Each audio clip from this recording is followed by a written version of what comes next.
Hello guys! Good morning! Good morning! So, in today's video, may share ako sa inyo.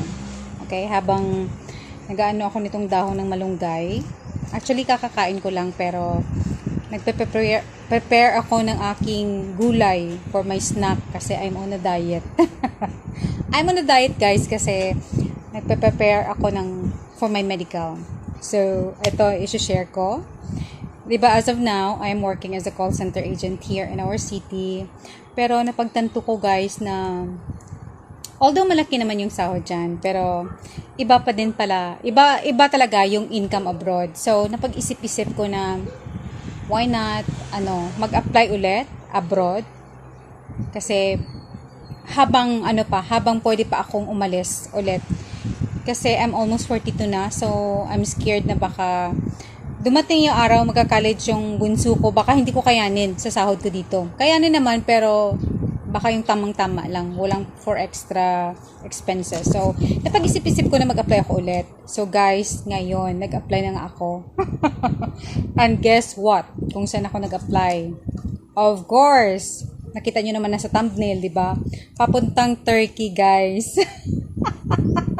Sabi ko, bakit parang bigla akong, sabi ko mag-abroad nga ako ulit. Ay, sorry, move yung camera ko. Sabi ko mag-abroad nga ako ulit. So, yun na nga, nag-abroad ako. Last week of February, nag-decide ako na magpagawa ng CV. Nagpa-picture ako ng 2x2, nag-CV, gumawa ng intro video, tapos voila. Pinasa ko sa lahat ng mga agencies na papuntang Turkey. So, yung unang-una kong kinontak guys, yung 9K agency dito sa Gensan. So, may nag-reply naman kaagad, tinawagan agad ako at saka in-explain ganito, ganyan. So, sabi niya, magpasa ka ng intro video at saka CV. So, yun na nga, nagpasa ako ng aking curriculum vitae or yung tinatawag natin na resume, something like that. So, ayun. Parang natagalan ako guys kasi almost a week na parang walang response. Kaya naghanap na naman ako ng marami akong kinakontak na ganito, ganyan. Pero sad to say, yung iba hindi nagre-reply, hindi nagbibigay ng mga contact. So, inisa-isa ko yung mga nagvo-vlog, kung anong mga contact numbers, WhatsApp ng mga agencies papuntang Turkey. So, yun. Nagpasa ako, isa-isa. So, luckily, parang 3 lang yung nag-reply sa akin. Hindi pala basta-basta guys na mag-apply papuntang Turkey. Sa daming aplikante, parang hindi mapapansin yung mga messages natin. Luckily, yung Ma'am Nicole na sa Turkey, parang Excel ata, nag-reply siya. So sabi niya, pasa ka dito sa akin. Okay, ipasa mo yung ganito ganyan, intro video tsaka yung resume mo. So nagpasa naman ako. On that very evening, yung nag-reply na siya, nag-message naman yung agency dito sa Gensan, yung 9K International. Yung tie-up nila sa Turkey is Nunu. So, Nunu Agency, yung nila. I don't know if I pronounce it correctly, pero parang NU, yun yung name ng agency. So, sabi niya, ma'am, you have, may schedule ka for interview tomorrow. Thursday, nag-chat yung taga-agency dito sa Gensan. Nag-chat siya na may scheduled ako for interview 3:00 ng hapon, Friday. So sabi ko, sige, excited na ako guys. Super excited. Tapos nung mga after an hour ulit, mga 7:30 ng gabi, nag-chat yung may-ari talaga ng agency ng Nuno, yung tie-up ng 9K dito, yung taga-Turkey talaga, si Ma'am Izel. Nag-message siya, "Hi Sheila, ganito ganyan, meron kang interview tomorrow morning 10 o'clock, Friday dito sa atin." Sabi ko, "Ma'am, iba pa yung schedule ko na interview for tomorrow 3 p.m. Iba yung sa 10 p.m. na sinasabi niyo po." Sabi niya, "Iba kasi schedule kita sa maraming employer." Tapos tumawa siya, "Sorry kasi I'm just excited." Sabi ko, "Okay lang ma'am, at least marami akong chance na maraming selection, maraming option, maraming pagpipilian," yung ganon. So yun, sabi ko, "Ma'am, okay lang ba sa employer?" Kasi sabi niya, tomorrow 10 p.m. sabi niya. Sabi ko, "Ma'am, okay lang ba na 8 p.m. tomorrow? Kasi 10 p.m. yung duty ko. Ayoko sanang lumiban sa work." Pero kung impossible sa employer na interview ako at that time, pwede akong mag-skip sa aking work para ma-interview. So sabi niya, sige, ngayon na lang mismo. Ngayon mismo, ipa-interview kita alas 8. So, mga nag-uusap kami parang almost 7:40 na. So, nag-ready ako, guys. Hindi na ako naligo muna. Siyempre, parang nakaligo naman ako morning time. Nagsuklay ako, nagpulbo, naghanap ng white t-shirt. Yung ganun yung tapos yung t-shirt ko, parang luma pa na t-shirt. Yun, on the spot, guys, in-interview ako ng employer na yun. So, yung pag-interview namin, smooth, very smooth. Gusto ko siya.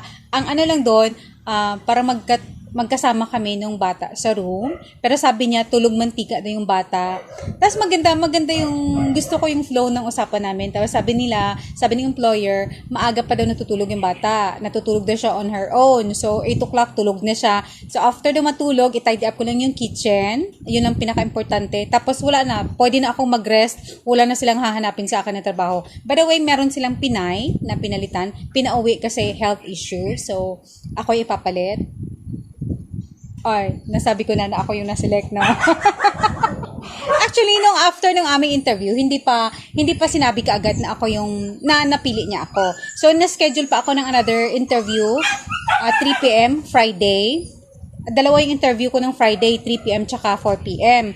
So, after ako na-interview ng 3 p.m. ko, nag-antay ako ulit para sa schedule ko kasi 3 kaming interviewin ng 4 p.m. na employer. So, yung 3 p.m. ako lang mag-isa yung in-interview niya. Tapos, yung pangatlong employer, di ba yung unang employer na interview sa akin, Thursday night. Tapos, yung pangalawa is 3 p.m. ng Friday. Tapos, yung pangatlong employer na mag-interview sana sa akin is 4 p.m. ng Friday. So, nung pangalawang employer na nag-interview sa akin, 3 p.m., ako lang mag-isa yung interview. So, yun.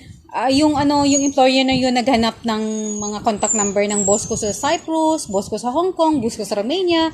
Luckily, yung aking boss sa Cyprus at sa Romania, very supportive.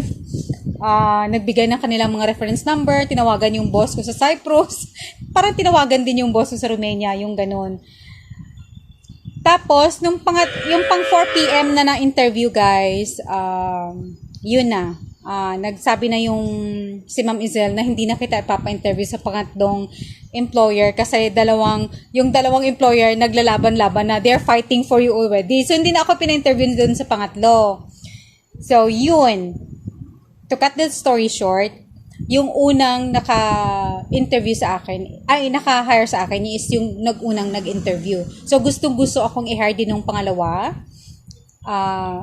Sad to say, isa lang ang dapat mag-hire sa akin. So, yung pinagbigyan is yung unang nag-interview sa akin, which is, gusto ko naman siya. So, yung offer, guys, is $1,000. Tapos, merong every Sunday na allowance. Weekly allowance pag nag-off. Tapos, pag hindi ka mag-off, tapos, gagamitin nila yung off mo, babayaran ako ng $50.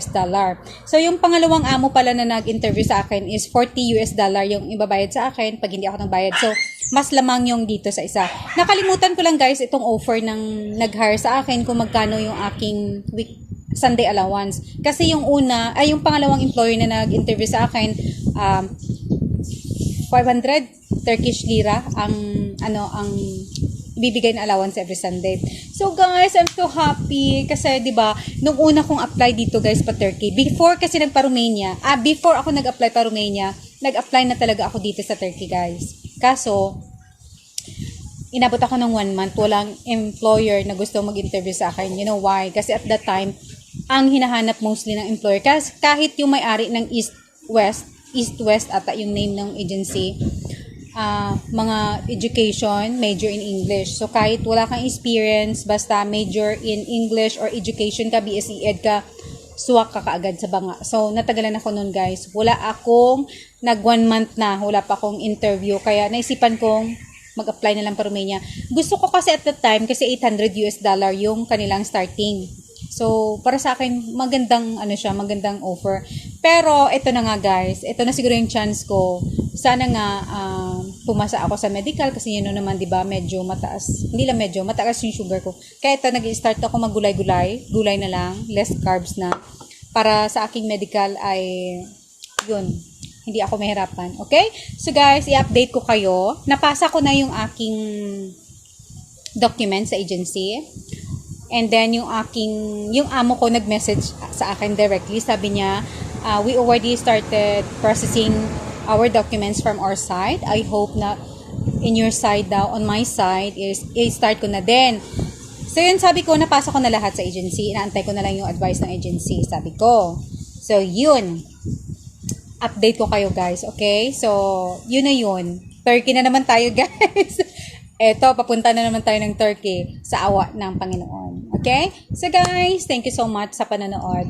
Update ko lang kayo ulit.